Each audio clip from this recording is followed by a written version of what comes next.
ফলের দোকান থেকে 180টি ফজলি আম কিনে আনা হলো। 2 দিন পর 9টি আম পচে গেল। শতকরা কতটি আম ভালো আছে? খেয়াল করুন, এখানেও আমরা একই নিয়মে সেই অঙ্কটি করব, অর্থাৎ আমাদের সুপার শর্টকাট যে সূত্রটি বলছি সেই একই সূত্র। তাহলে আমাদের ভালো আমের সংখ্যা হবে যে আমাদের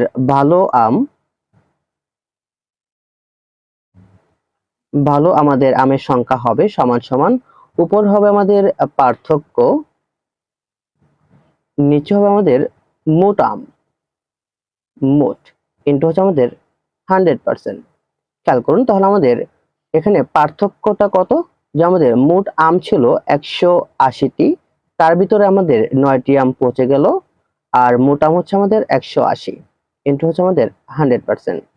দেন এখন যদি আমরা, তাহলে আমাদের উপর থেকে মাইনাস করলে 171,